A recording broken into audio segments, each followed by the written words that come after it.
Vanessa Wilson. I am the proud owner and founder of a vegan meal prep service called the Veganease. And I'm actually now putting on my coaching hat in order to, as an embodiment coach, in order to empower other creatives like myself to own their gifts in order to monetize them and therefore embody freedom. So I have tons of things coming up, of course, but you know, if we're gonna keep it short and sweet, you know, that's me, that's what I do. And I'm ready to dive into what we have going on today. Yes, we got some stuff. We got some stuff. It's pretty deep. Let's the topic at hand that we have is why we are what we eat, right? We leave that term thrown around to the point that we don't even pretty much like process that. We don't really process that. We just throw words around. There's plenty of other words that can also relate back to health, but we are what we eat. Essentially, what does that mean, right? So when we eat foods, right, we ingest them. We have the nutrient content, right? We got the genetic, the genetic composition. We have all these elements, water, different types of minerals. And all of this creates the product that you're eating, or the fruit, vegetable, food. And when we ingest that, it's also having a symbiotic, a mutual relationship with our bodies. Is either going to, give us what we need, the nourishment, or is this going to help create dis-ease of some sort? So a lot of the foods that we're eating nowadays is definitely contributing to our health detrimentally, such as we have a lot of heavy dairy products that's screwing up with everybody's digestive system. Some people believe that some people are lactose and some aren't, but in all sense, some guts are maybe more sensitive than others, but they're all gonna treat the body the same. Milk is gonna do the body the same as someone else, but just at a different rate. We're still gonna cause that acidosis. It's still gonna cause that plaque, that mucus membrane, mucoid plaque that's gonna surround you and clog and coat all over your intestines, which is gonna, allow you, not allow you to absorb minerals efficiently. So that alone plays a part to our growth or, our stagnation. So if we're not eating these or not receiving these minerals from the foods we're eating anymore, because we're not combining our foods right, or we're just eating wrong foods in general, this is going to allow us to have basically things that we're missing. We're going to be void of some things. We're going to be deprived. We're going to have some holes. We're going to have some imbalances. And then that's going to cause dis-ease. All of this is basically trickling from a stress point in your life, right? So we are what we eat. Another example of food that I believe is detrimental to the body is meats. Anything that was alive that is now, that had to die for you in order to ingest it, that is a form of negative energy that you're also consuming, not just based on the food itself, but energetically speaking. It was once a living being, and depending on how it was killed, and usually it's not in an amicable sense, it's more in a violent sense. So with that being said, the trauma and all that negative stimuli, that stress that's been put upon the animal is now being ingested secondhand through you. So you're now ingesting secondhand stress upon the stress that you already are tackling within your life. So you're just adding some more feedback loops, So Absolutely.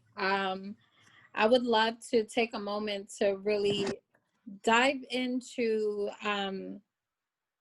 or expand on when you're saying like you feel like meat is detrimental to eat because of the on an energetic level what you're consuming, not just the actual physical meat, but energetically and genetically, you know, the trauma that that animal endured to be killed to then end up on your plate.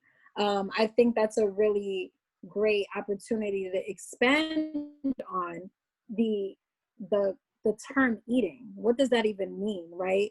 Like the concept of eating doesn't is not limited to food or a particular substance that we're putting in our mouths, you know? Like we eat by way of perception. That means we eat with our eyes, we consume with our eyes, we consume by the things that we touch and feel, we consume on an energetic level as far as energies are concerned, we're consumed by what we listen to. We consume by what we listen to, right? These are the different, by way of our sensory perception, anything that we're able to perceive, touch, hear, smell, taste are things that we're eating. So I think that's a very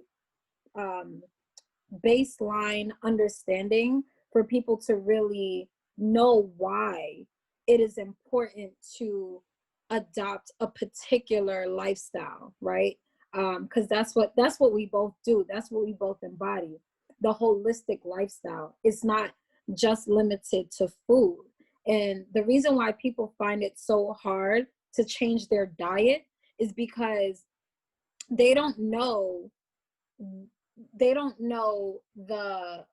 understand the symbiotic relationship between their traumas and their hardships and their emotional discord that's connected to why they eat, how they eat, and what they eat. You see what I'm saying? So that connection is severed, and therefore it's easy to just eat chicken and eat pork and eat pig's feet, and like it's like people don't even conceptualize what that is. One of the things that drove me to decide to embark on a vegan diet is I was doing research, of course, naturally watching a whole bunch of documentaries, and this was 6 years ago. So before it was cool, before it was a fad, right? It hit me, and I was watching a documentary on YouTube, and they were talking about what dairy actually is. And it's the fact that what made me stop eating cheese and dairy in general is that this is literally the cow's pus, blood, sweat, enzymes, insides, right? Like it's all encountered in that milk. Imagine what's in a woman's breast milk, right? Her DNA, her whatever she consumes is going to come out. And that's why it's important even for mothers who are breastfeeding to eat clean, because you're literally giving whatever you're consuming to the child. So I just want to bring it full circle though. It's the concepts that drive us to eat the particular foods that we ingest that we should pay attention to. It's going to make the journey that much easier because you're approaching it from a place of understanding and comprehension of you're not eating a burger. As a vegan, we can eat burgers. You're not eating a burger. You need to switch that to I'm eating a part of a living sentient being that was tortured and murdered to be stuffed in a bun so I can enjoy it. One of the greatest examples I love to use is when you go into a supermarket, when you go into any market, or a butcher shop, right? Which I don't know if people do anymore, but let's use that example. You see this display of meats. They're red, they're slimy. You see blood, you may even see pus, you see flies around, right? It has to be controlled at a particular temperature. It's nasty. It's nasty. You will never consume raw meat, right? I mean, there's people who have their, generally speaking, right? There's people who have fetishes in certain lifestyles. We're not talking about the extremes. I'm talking about the average person, right? Does not consume raw meat.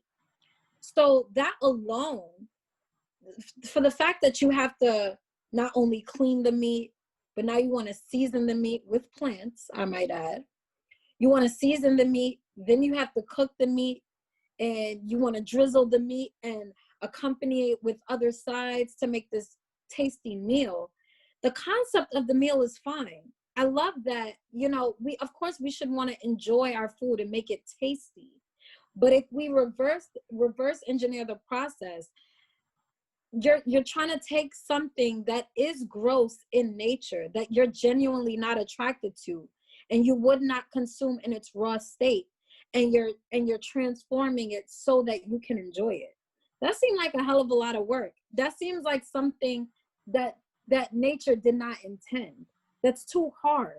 You know what I'm saying? That's too much work, as opposed to being able to grow an apple tree, reach up in its state of maturity, bring down an apple and bite it, and then spit out the seeds in order to regenerate that life.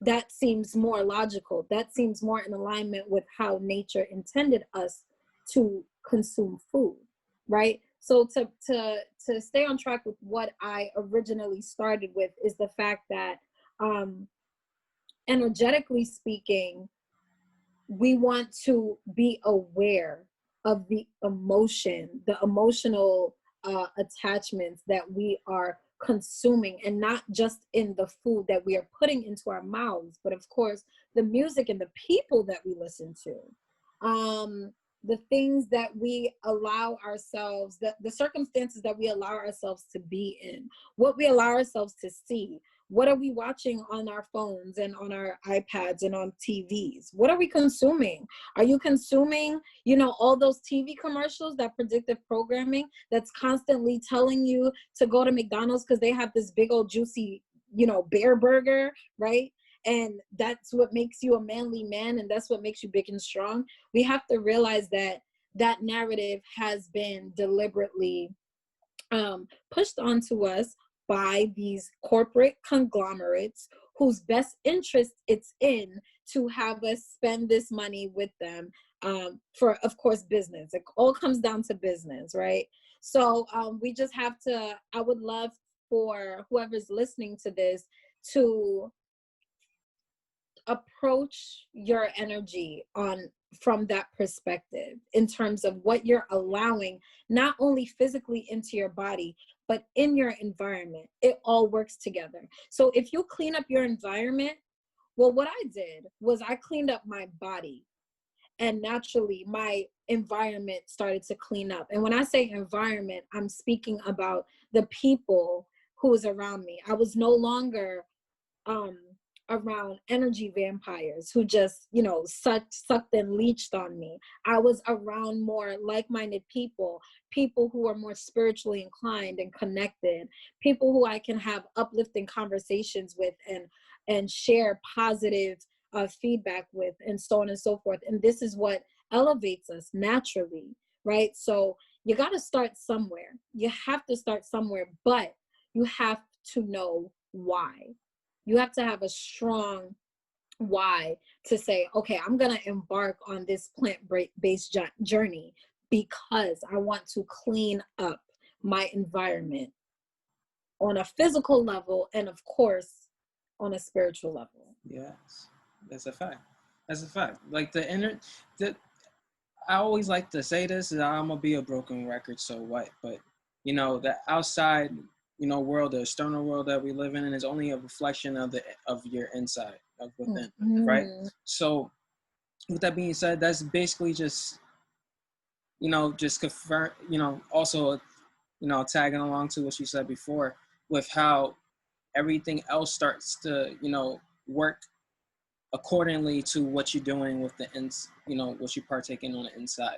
So if your inside is healthy, outside is going to also reflect that. And I would like to also say that that's definite fact, but also in another sense, how I like to view this, and you know, bring everything together, is that this earth we're living in is a body, right? It's a body of water, right?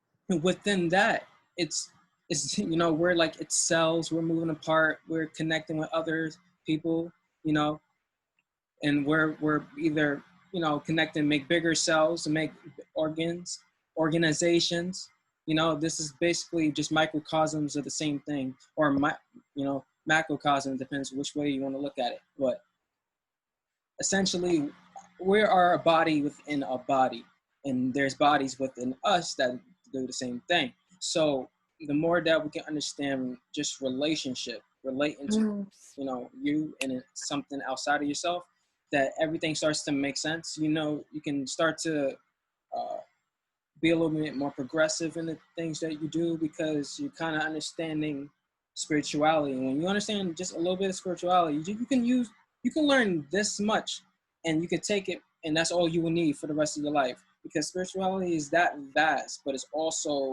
ubiquitous. It's everywhere, it's everything, and it's always.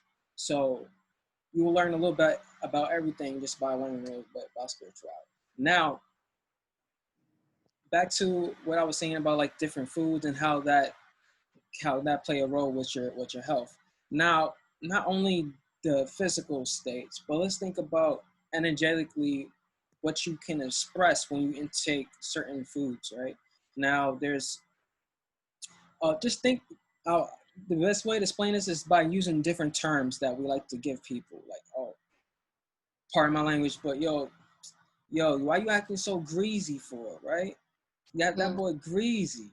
But what do we mean by that when we saying that, right? Now, first, we can tie that with the foods that are greasy in our head, right? But what will that make a person act out as? A person that will make you want to call somebody greasy, And think about what is grease. Grease is oil, right? It's smooth talking, probably a smooth talker, probably charismatic, probably someone that's is very dense. It's more dense than water, right? So you probably are more aligned to more practical things, right? So you probably finessing people for the sake of practical or tangible things, right? You could sense that energetically just by just the words we use, the things we eat, right? These all play a role. Now, I'll do one more example, like salty. Oh, she's salty because I just got my paycheck and I'm doing good for myself. La la la la. Salty, right? When a person ingesting so much salt, right? Now, for the most part, when you what does salt do to the body, right? It takes out, or it removes water, right? It dries out.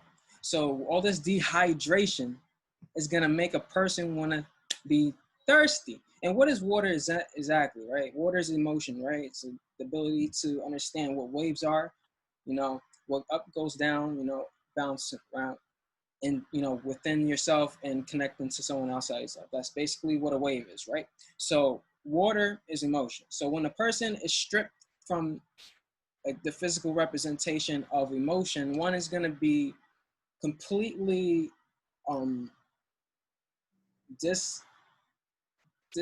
first, they're not going to have any emotions within themselves, so it's going to be more indifference, right? So whenever let's see this in real life, right? So if a person come over and walk past you and they're doing good, right?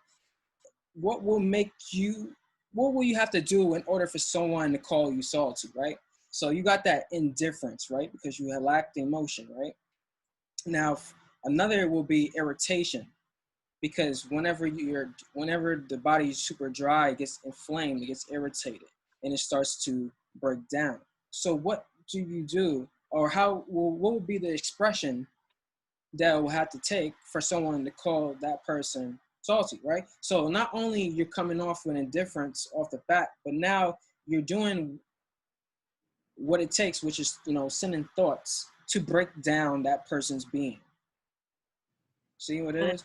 And that's what salt does. It breaks down water, right? So that's why you throw salt on the ground when it's snowing like that.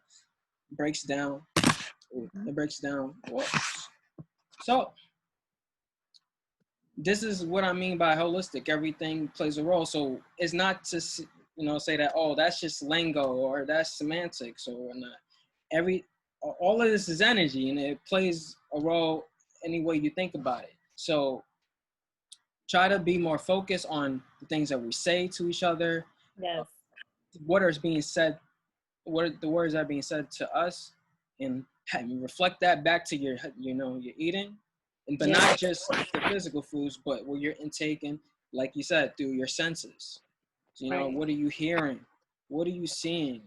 Does that even align to what you want to do in life? If Right. not, then you're basically flooding your memory. You're flooding your bank with useless stuff. Right. You're hoarding your inner space. Yeah. Definitely. Definitely. I love those examples. That was very insightful. And just relatable, because it's important to know that, like, the more intuitive you become on your journey, you realize, like you're saying, holistic, that everything is connected.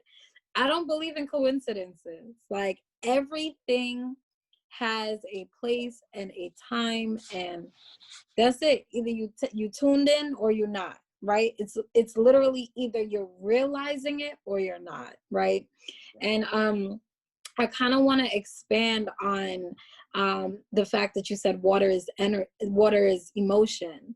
And I don't know if you've heard about this experiment. I'm pretty sure Yes, you I have, did. but Yes, I yes, did. I Dr. love that guy. Emoto. Right, right. Yeah. And So there, yeah, oh, go so ahead. No, there's, go ahead. yeah, I'll just say it briefly, and then you can go ahead and expand. But yes, Dr. Emoto did an experiment in which to prove that water actually holds emotion. And what he did was, and I think it was different, it was extensive, but I'm gonna give the mild example. You got 2 cups of water, and you over one cup of water, you're speaking positively, you're speaking uplifting words. I love you, high frequency words. I love you, you're beautiful, I am proud of you, I want to see you grow, you are amazing, right, you're beautiful, all the positive uplifting words. And then the second cup of water, all of the negative word, the nasty words, excuse my language, but fuck you, I hate you, you're disgusting, you're ugly. And before I go any further with the results that he found, take a moment to reflect on what you say, how you speak to yourself. Do you ever call yourself ugly? Do you ever say, I'm broke, I'm broken, I'm scared, I'm fat, I'm disgusting? Do you say I'm beautiful? Do you say I'm blessed? Do you say I am joyful? Do you say I am grateful? Do you say I'm amazing, I'm bountiful, I'm prosperous? What are the things that you say to yourself on a daily basis? A lot of people would have to reflect on that, because a lot of people aren't even aware of the stream of thoughts that are associated with those uplifting terms or those downgrading terms, right? So in terms of this experiment with these 2 cups of water, I don't know the timeline, and you can chime in when you do about that, if you do know. But after a certain amount of time, the cup of water that was talked negatively to, and given all of these negative, ugly, nasty vibrations to, actually turned dirty and murky. And you can see on a molecular level the differences between these 2 waters. So water holds memory, water holds emotion. Water, on a molecular level, is everything that, like you said, we are in water, right? We are water. So if we look at ourselves, our body, on a physical, from a physical perspective, knowing that we are made up of quadrillions of molecules of water, don't you think that the things that we say, the thoughts that we choose to expand on, the things that we listen to, and the emotional components of the food that we eat have a direct effect on the body, what our body is going to be made up of, you know? So I love that experiment because it connects the entire thing. It shows that we literally are the things that we consume. We can be crystallized, right? We can become crystal clear if we consume good things. And that sounds so cliche, so I'll toss it over to you, because I want to get into the depths of this. I don't want to stay surface. Okay, for everybody that just now coming in, I just wanted to say the last 20 minutes, we're going to reserve that for the questions. So if you have a pen or paper, you can like list your questions as we go, because it might be a lot that you want to, be answered. And we're going to get to that just at the last portion. So we want to make sure that we respect you, and we want to let you know that you're here, but we just want to get some information out so you even have more questions to answer. It might be a question that you might want to be answered like within 10 minutes or so. So as I continue, we were just talking about the water experiment, which is, I forgot how he said his name, Dr. Emoto. Emoto. And essentially, did not only this water experiment, but you can take the same type of process and do it with different living things like plants, for example, because again, plants have water, and fruits, vegetables have water, so you can do it with essentially any plant, and it will do the same reaction. And you notice that sometimes you don't even have to speak, towards the plant for it to get that resonance. You can write something on a piece of paper and attach it towards it, and it will have, this less of an intense effect, but it still, works either, positive or detrimental. Like for example, you have two plants, and one will have love on it, and the second one will have hate on it. One will not grow as, prosperous as the other. Which one won't grow as much? The one that has hate labeled on it. So imagine saying these things to people repeatedly, whether it's a joke, whether you're being, satirical, jocular, or whatever, or you're just being serious, point blank. The effects are almost the same. I know attention does count, but for the most part, not everybody knows your attention. So sometimes the effects still can affect them detrimentally. And that's just the science behind words and Yes. energy and frequency and vibration, and how we affect people, how we affect our environment, how we affect the plants that grow around us, the pets that are around us, the food that we're about to eat. Because I can tell you the same thing as I was saying with plants. Think of another, like a potato, two potatoes plants growing. Same thing. It's like almost matured, but you can still alter the effects of its well-being through words, right? And at just to back up a little bit, for the people who didn't hear what she was saying about the water experiment, basically water is the physical representation of emotions, and this is how basically we can explain that. So you have 2 cups of water, right? And you say 2 different things. Something positive to one and something negative to the other, and you want to see how words impact, water, right? And once the 2 cups of water are frozen, and once it takes its crystallized state, then you can understand it under a microscope, the crystallization patterns that it created. Whereas the more positive and more high vibrational the words are, the more crystalline, the more it looks like sacred geometry. So this is basically what we mean by, oh, that person is beautiful on the inside. Because why? Because their molecular structure is pristine to the point that they have nothing to exude but positive energy. They don't have anything within them. And this is why we'll think about the words that we're saying. Like, it's not in my being. What does that mean? It's not within my inner space. This is not what I resonate to. This is not what I feel is correct for me to vibe with. Everything with different words are the same thing. So again, Now look on the other side, the negative vibration, right?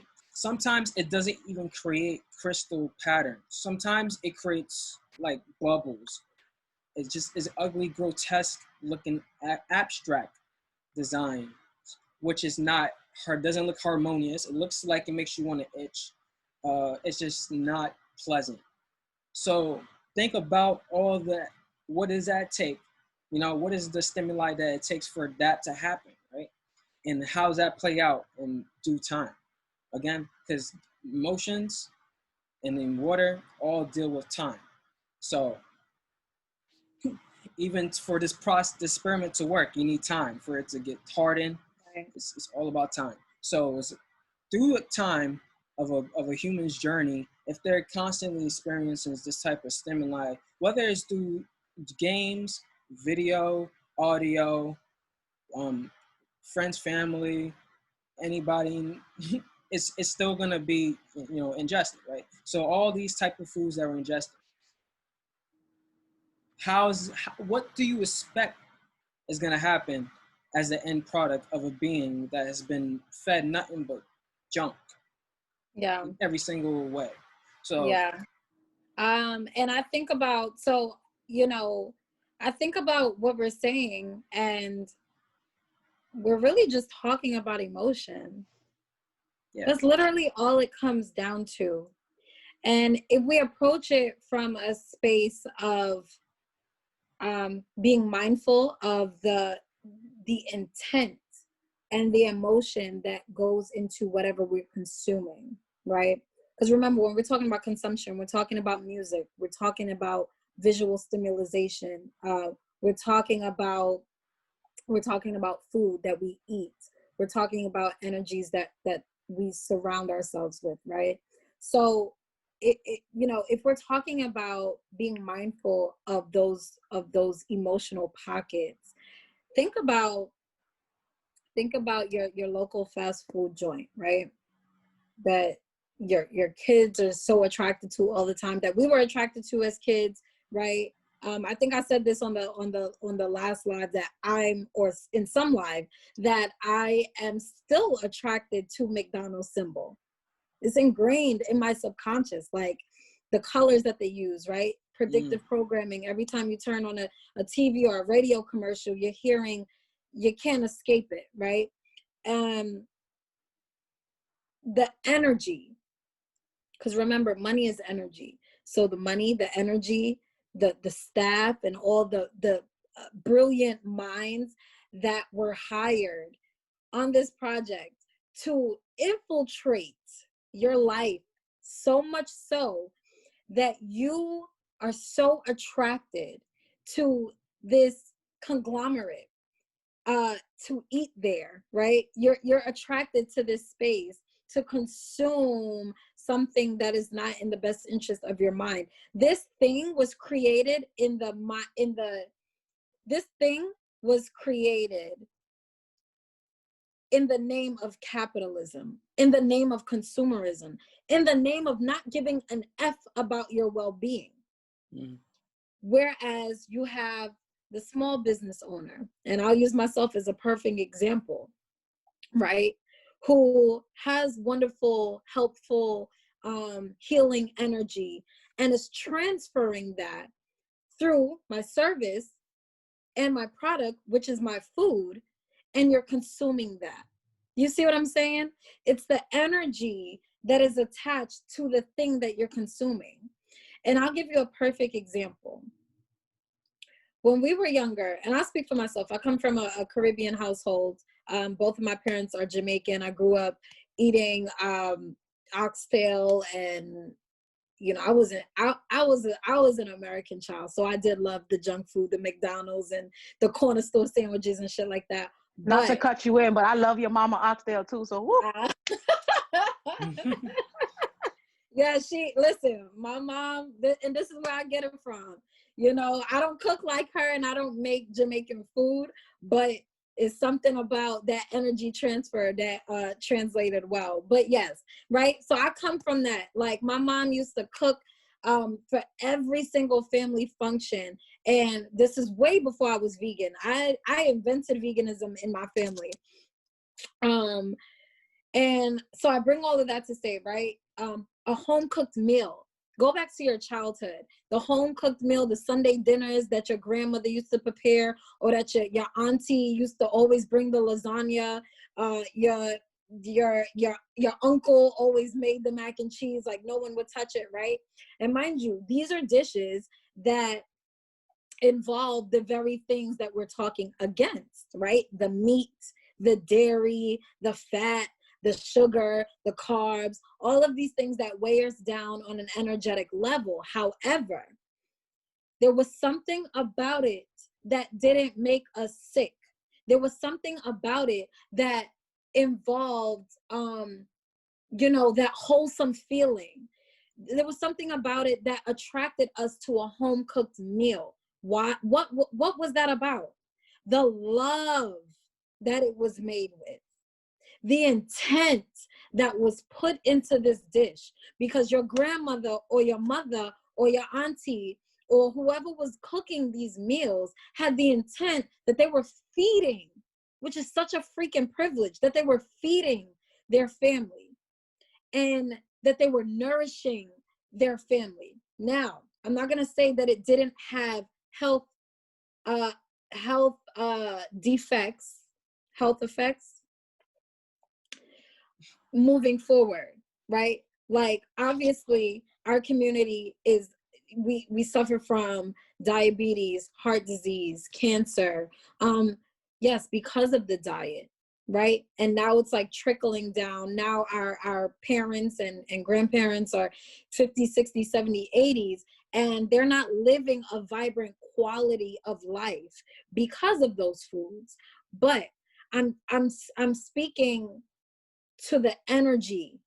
I'm still speaking to the energy that was put into that food. It didn't make us sick, back then. It was still wholesome or whatever. So the fast food restaurants, the all these conglomerates, these corporations that don't have your best interest at heart, that have your pockets in mind, right? You're consuming their products and therefore that energy. Whereas if you are in this day and age still able to consume your grandmother's oxtail or your mother's, I don't know, I've been so far removed from meat, but your mother's meatloaf, right? And she's still making it with love. That is gonna actually make a difference. What also needs to happen, because I don't want to confuse it, I'm still very much a vegan. I'm still very much going to advocate for a plant-based lifestyle, but both needs to be encompassed. Even these vegan conglomerates that are popping up, right? I don't advocate for you to go get a veggie burger from Burger King just because they offer it now to vegans. It's the same concept I'm saying. You get what I'm saying? I think a few months ago, KFC launched the plant-based chicken or something like that. Same thing. They're just catering to the market. They're just still after that dollar. They're doing this in the name of consumerism, not in the name of compassion for your health or for the earth. Okay? So yeah, I just wanted to connect it back to the energy. We're consuming energy. That's all it is. And to segue to the next point, and then you can go ahead and expand on this, Armando. When we're eating plants, as we're eating plants, and we're talking about apples, we're talking about vegetables, we're talking about fruits, we're talking about leafy greens. How do they grow? They need water, which we talked about earlier. They need sunlight. They need light. They need light. And a part of our spiritual journey is to get rid of the things that weigh us down and become what? Lighter. And lighter in all senses of the word, right? Lighter in our speech, lighter in the things that so that we can move, so that we can flow, so that we can fly, so that we can, right, soar to our potential in all senses of the word, right? We want to become lighter. We don't want to be heavy, right? I'll speak to my personal journey. I grew up, and I look at pictures now and I'm like, I was never fat looking at pictures now, but I've always felt overweight. And if you guys have never met me in person, I am 4'11". I know I have huge energy, but I am small. I'm short. I'm a short girl, but I had a lot of mass to me, and it was just not comfortable. I remember, taking showers and not being able to see my feet because I was extended so far out. And I'm like, what the hell is going on? Like, I remember feeling fatigued walking up the steps because there's just so much weight on me. I remember having a pinched nerve in my back and different types of back problems because I'm not literally designed to hold all of this weight, right? And we got to understand the symbiotic relationship between our physical appearance, or how we are physically, and our spiritual essence, and they go hand in hand. So a lot of people who actually are overweight and carrying all this physical weight on them, it's what's the word? It's gonna come, but it's in direct relation to their spiritual weight that's on them, right? So I make that connection to say that was one of the reasons why I needed to become lighter, right? And now I speak positively. I exude light, like, because I literally consume the sunlight. So I'll let you expand on that, because I know that was a very exciting topic for you. The sunlight. Oh, well, to back it up a little bit, because there was a lot of stuff I wanted to tackle before you transition, but damn, how everything was. You know what? I'll just skip that to the last. But when it comes to just making sure that you're ingesting everything with intent, because at the end of the day, there's a lot of times where we can still just inherit different new habits, but if we don't have this, like, okay, this is what I'm doing it for me personally, because it's good to have a, stick to a broad reason at first, but that doesn't last long. You want to have something that's personalized to you, because at the end of the day, you want something that's going to guarantee that's going to fix your personal issues, right? So you got to have your own why. And then also, after having your own why, then we can get into action, right? Like the what we're going to ingest now, right? So what I first like to talk about is, like, using colors, right? Not using different types of vibrations to, incorporate into optimize our well-being. So we have, for example, we have different colors of fruits and veggies, right? We got to use these and tie these back into chakras. Now, if you don't know what chakras are, I'll just be real quick. There are energy centers throughout the body and the main centers are going up your spinal column, from the tailbone to the top of the brain. So all of this, consider this like an energy highway. And if any of the sensors is unbalanced, it causes dis-ease, stress in that form, that organ system. So, for example, boom, I always like to use the example asthma, because I had it when I was a child. And basically, when you have asthma, you're unable to breathe, right? Especially when in terms of, like, high activity, right? So, but what does this essentially mean? What is the spiritual meaning of having asthma? Now, that means that you're unable to express or receive emotion. Because again, when you're dealing with asthma, you're dealing with, right, this area of your body, right? Your torso, your lungs, your heart. So that's what we're dealing with. And that area is also represented to the color green. So what does that mean? We can connect different types of colors into our diet in order to promote health in that area of the body, right? So if you have heart issues, still the same area, you also use red because it's also dealing with the blood. But can use the colors to connect it back to your health. Again, I'll use another example. Anxiety, right?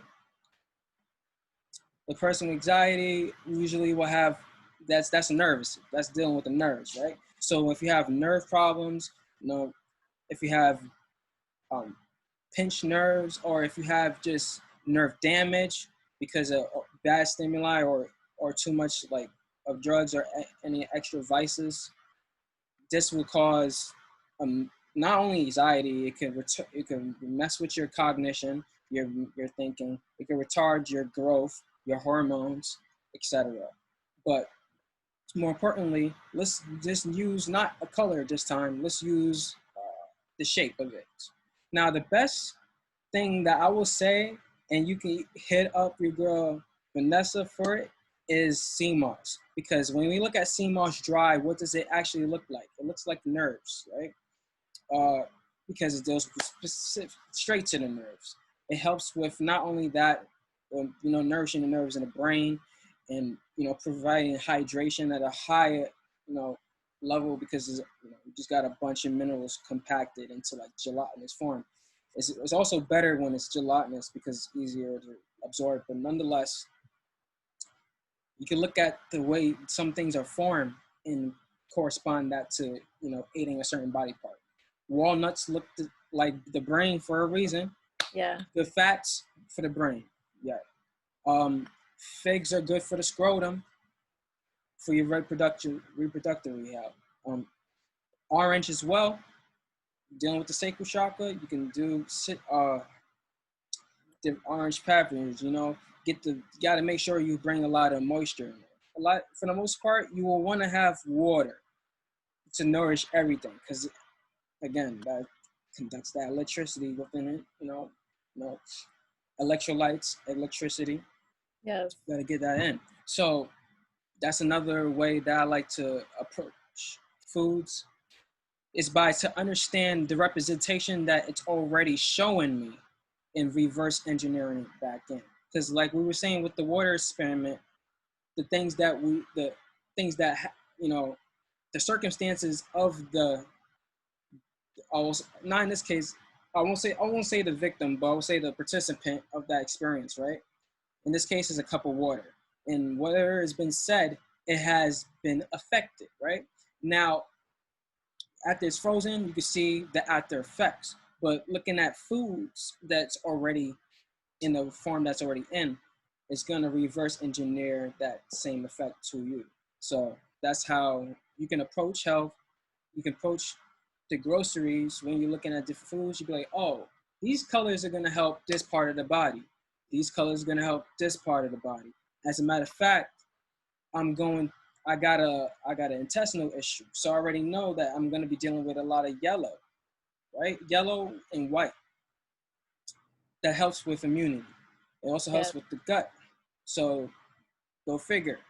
You would add those more into your diet at those certain times. Now, this is how your diet becomes more liquid. No pun intended, but everything is going to be more in movement. Nothing's going to be, stagnant. You're not going to stick to certain things all the time. That's a diet, and that's how you die, right? Especially in spirit when it comes to participate in this type of activity, because this is spiritual at the end of the day. It's a ritual. We do this to live. We do this to grow. We do this to enhance and energize, right? We're not just doing it to just bullshit around.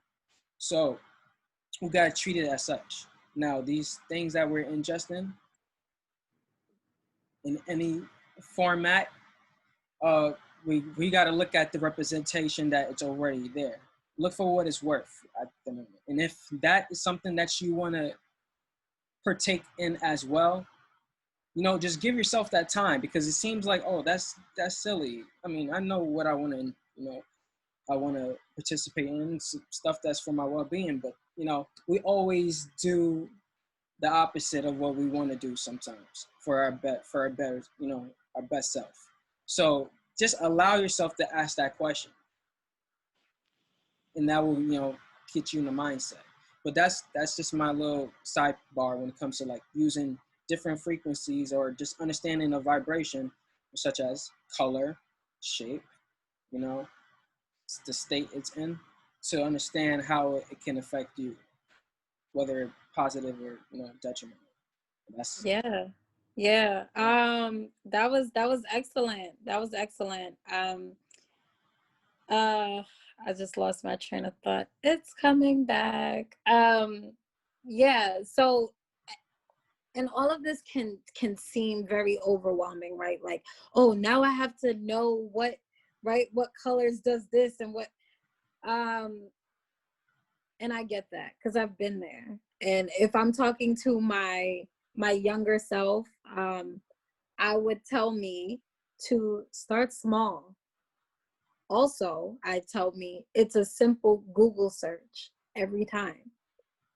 We don't have to overcomplicate it. We don't have to be like, oh, now I have to be this spiritual guru. Now I have to know, like, the thing about walking the intuitive path is that you are already it. You just have to tap back into it. And yeah, that sounds like so much easier said than done.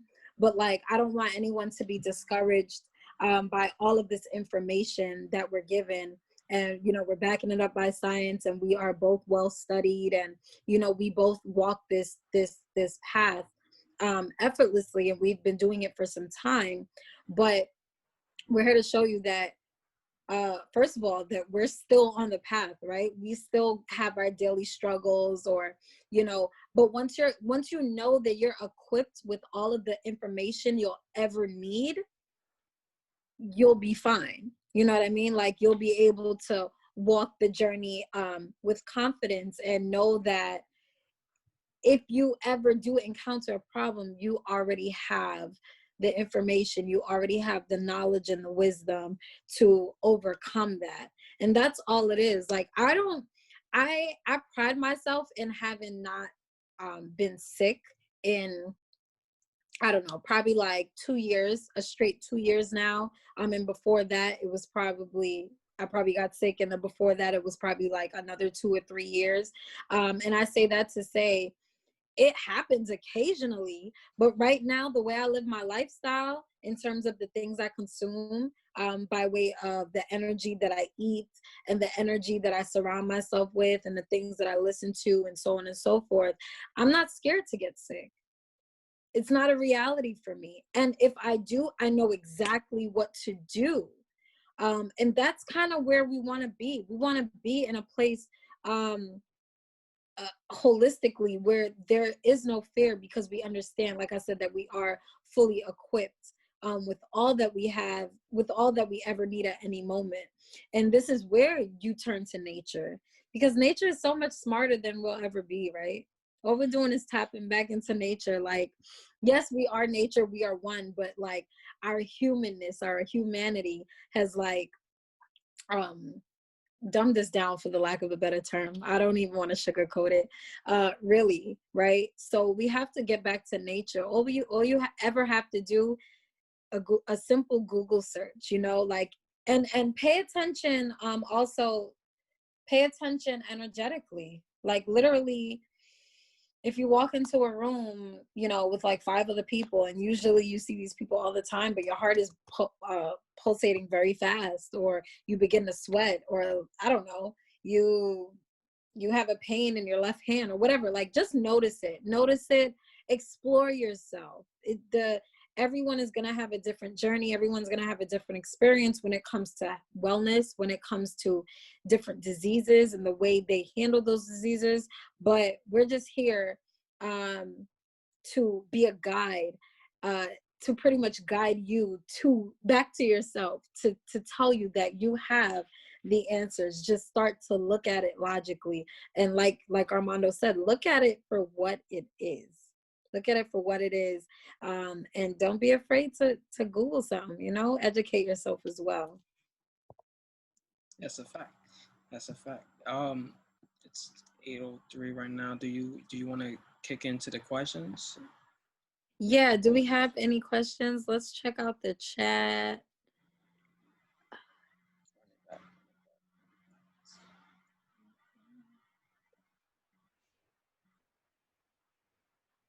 Aha. You guys have some awesome perspective here in the chat. Do you guys have any questions for us? Anything that you feel like you need help with at the time? Whether it's dealing with the edible diet or just your energy.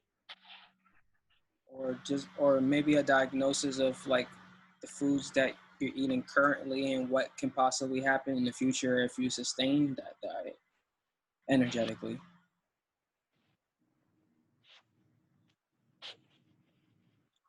Well, I guess I can attest to my diet change and how it's been affecting me so far.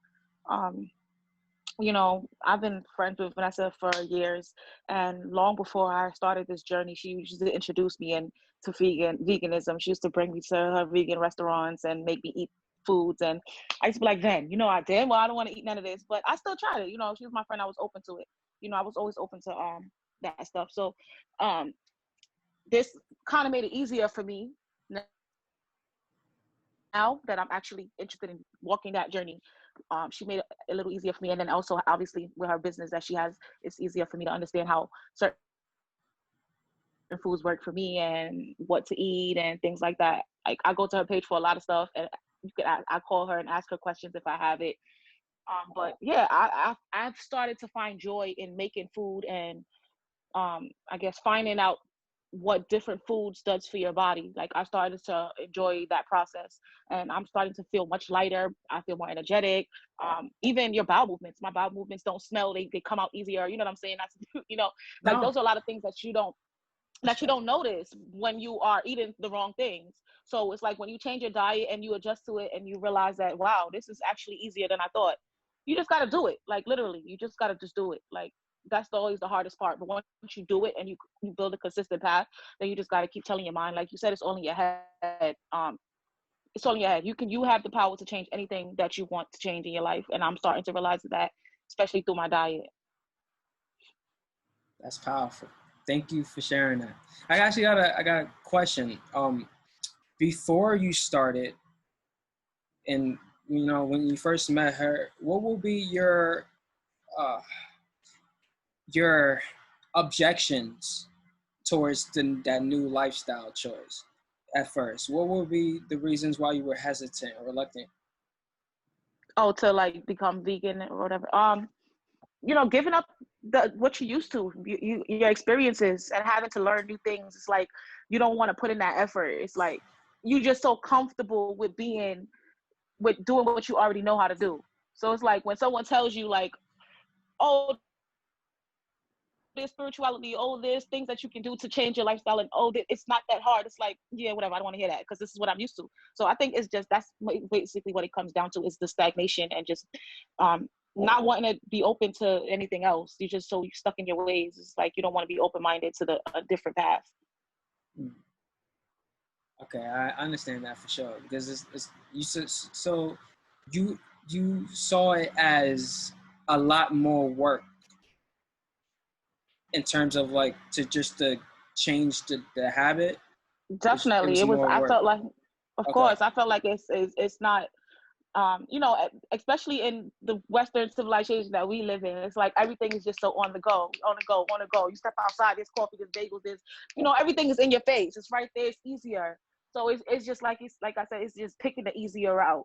That's all it really comes down to, is like just putting your mind to say, no, I'm not gonna make it that. And honestly, once you shift your mindset and start doing the things that you have to do, that becomes the easy path. Literally, like, it's not hard once you, it's like you, because you're so stuck in the bad ways, you think that that's the easier thing, but once you start doing the right thing, you realize that that's easy too. Like, it's just, like I said, starting. There you go. Thank you.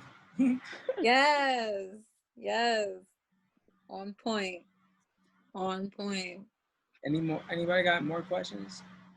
The reason why I asked why you thought that question specifically, because some people may have like, oh, they may think that veganism is super expensive to, you know, transition into, or Oh yeah, let me add that too, actually. Yeah, I did definitely thought that as well. Of course, that's always a lot of the first perception too.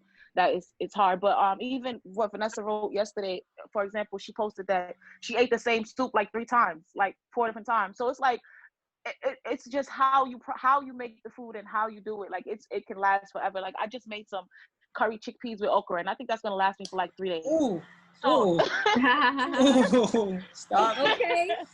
So and working out, like I said, and that also helps with the mindset too, with your mind working out. Like I thought I used to be so fit. Like, for example, I used to be in the military back in like 2010. I was in the military from 2010 to 2014. And those were the fittest times of my life. Ever since I left the military, it's like working out was non-existent to me because I was forced to do it in the military. I didn't have no choice. Like now when I got out, it was like, I don't have to do it no more, so I'm not doing it no more. But you drastically see that you're like, I noticed my body become way more lazier and heavier and just crampy, and just like even just to move seems like a task, or like doing certain things just seems so hard to do. So even working out along with your diet, it helps to create that mindset that you need, because it keeps the mind fresh, especially in the morning. That's my favorite time to work out. As soon as I wake up, I try not to do anything else but work out and then meditate, and then keep my day going from there, because I feel like that's what keeps me grounded.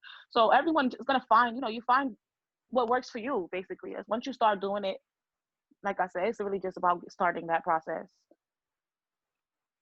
That's a fact. Thank you. Now, I'm glad that you said that, because everybody did need to hear that. A lot of people may have the same feelings as you, and they may have the same reservations. So now it should be a jiffy, guys. Try it out. You don't have. It's not about cold turkey in it. Just try a meal too. Try one of our recipes. Just look on YouTube. Just try different things out. The resources are out here. They out here.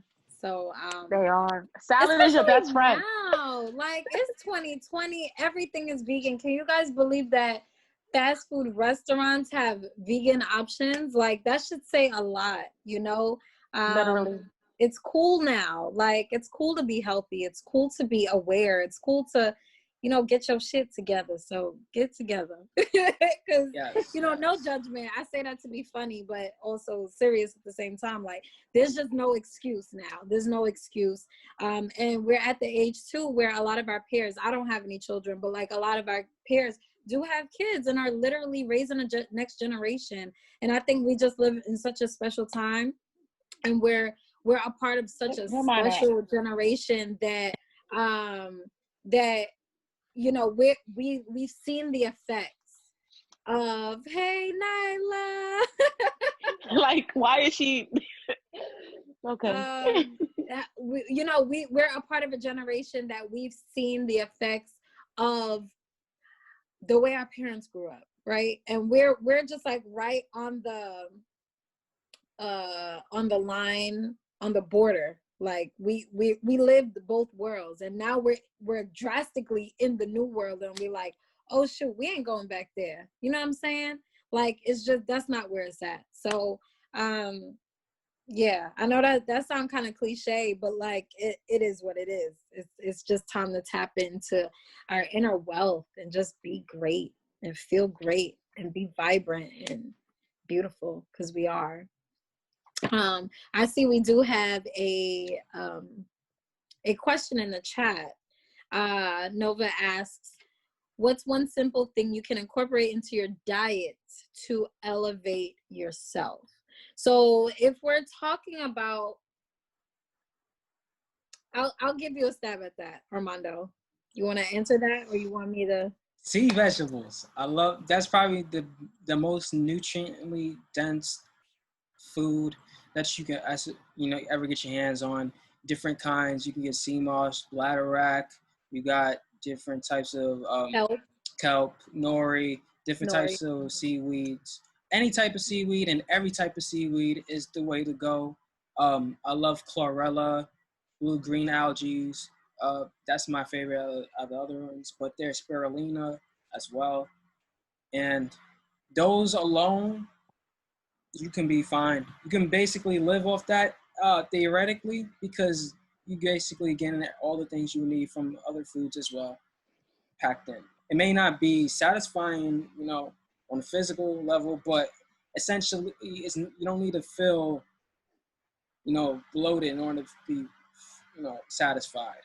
I feel like that's what I also had to learn as I like transitioned into plant-based, that the fullness of my intestines does not equate to satisfaction. And, especially what if you have to do something afterwards? You're not going to be at all mobile. So you're just, stagnating yourself in every single way. So nobody wants to live that way. Yeah, that's fire. So sea vegetables, y'all, get y'all sea vegetables in. Like you said, I got the sea moss on deck. Ginger. And ginger. Yeah, I love ginger. Root. I was gonna say root vegetables, definitely. Never go wrong with ginger, lime. Ginger can never go wrong. Girl.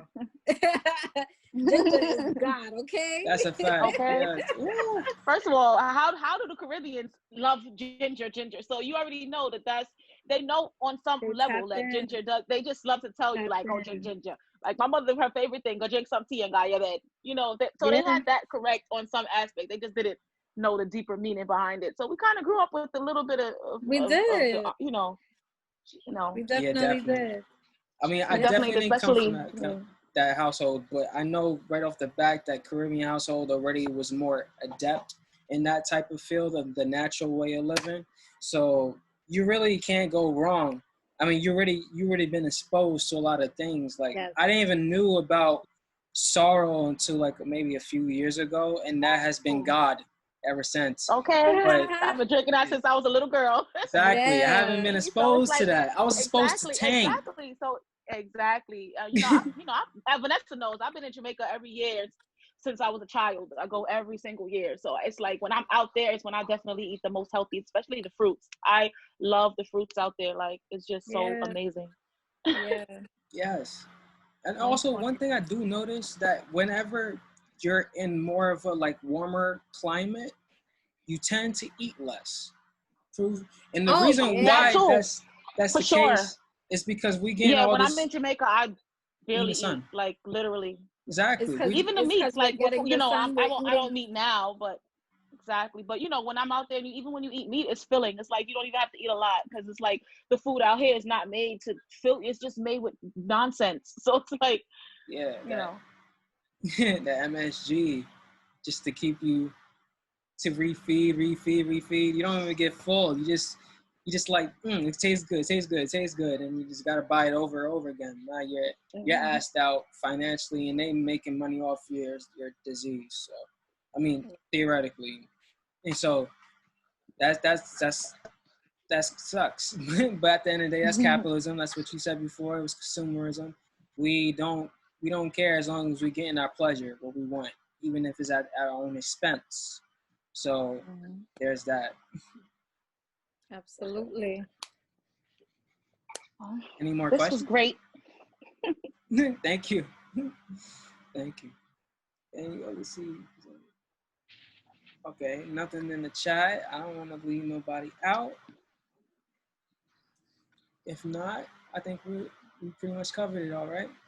Yeah, that was great. Thanks for joining. And yeah, stay tuned next week. We got our last episode coming up. I forget what that's on. Do you have access to that?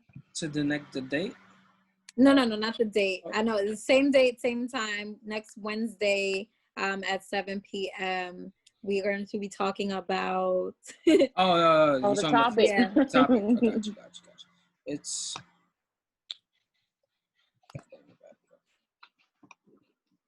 I think that's we're manifesting with intent. Yes. I just wanted to double check that before I didn't want to renege. Yeah, that's okay. Yeah.